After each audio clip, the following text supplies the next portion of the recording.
Hi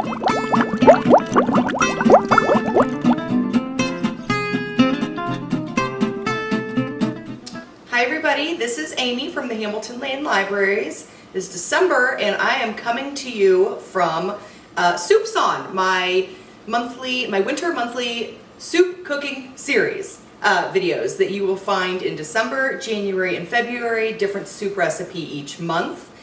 We're going to start this month with an Italian soup, ribollita.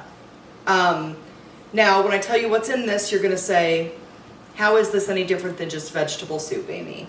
Well, it is, and we'll talk about it.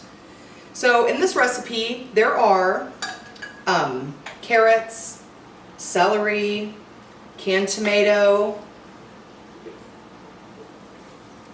San Marzano, the best tomato. The Italians do it right.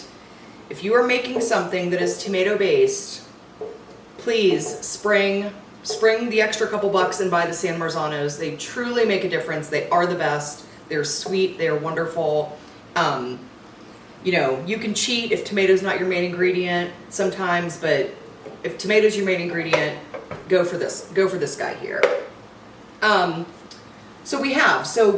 put in my crock pot here carrot, onion, celery, which is mirepoix, French name for those three ingredients, carrot, celery, onion, which is the base of a lot of dishes. I added some garlic to this. I have in here a bunch of torn up kale, which is typically not in a vegetable soup that we would make over here. I mean, some people might put it in, but it's, you know, not a front runner usually. White northern beans, the cannellinis. 1 can of those drained goes into here. Some red pepper flake goes into here.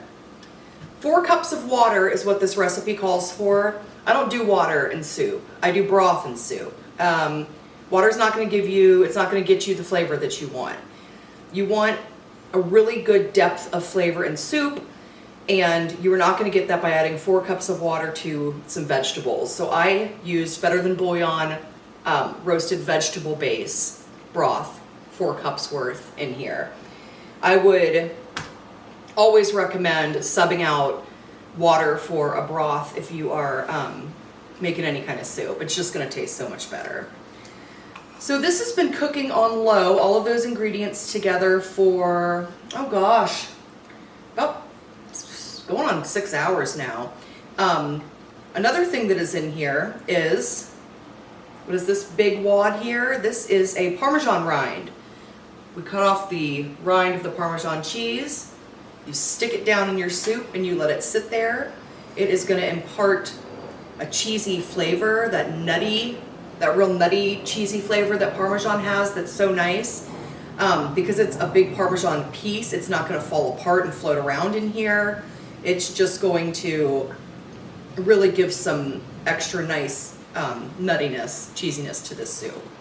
So at this point you're thinking, okay, Amy, we have bean and vegetable soup.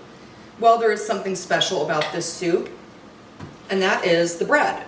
So you are going to take a baguette when this soup is about ready to go, which it is, and you are just going to tear it up about 1/3 to half of your loaf of baguette or bread. Have like your child do this or something if you don't want to. Kids probably like to tear things. I probably, you know, put them to work and then reward them with a bowl of soup at the end. I don't know. So tear it all up. Tear the bread.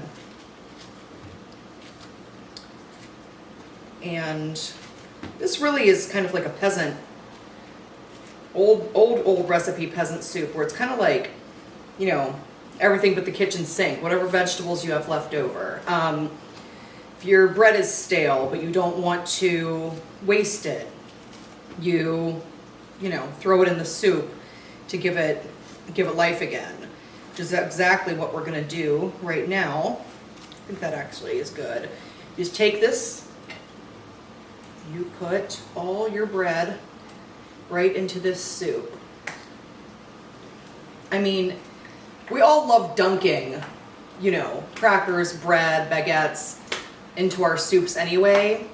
And this is just so hearty, so delicious. So that's what you do. You put your bread in here. We're gonna let that soak a little bit. I'm going to bowl this up and then show you the last little step that you do that makes this kind of special. And that's it. This is a real simple one, you guys. Ribollita. We'll be back in just a few minutes. Okay guys, so we have dished up some of our Italian ribollita soup here, right here in this oven-safe dish. Because what you do after you put it oven-safe dish, you take some more of those cut up baguette pieces, put them on top, run them under the broiler and toast them. So you've got this soft, brothy, you know, bread in here that's really, that's turned just like creamy in the broth. Juxtaposition with your crunchy baguette on top, which is lovely. And this wouldn't be a ribollita if you didn't finish with a big, big glug of olive oil, extra virgin olive oil on top. This is how it is served. Bon appetit. Thanks guys, I'll see you next month for the next video.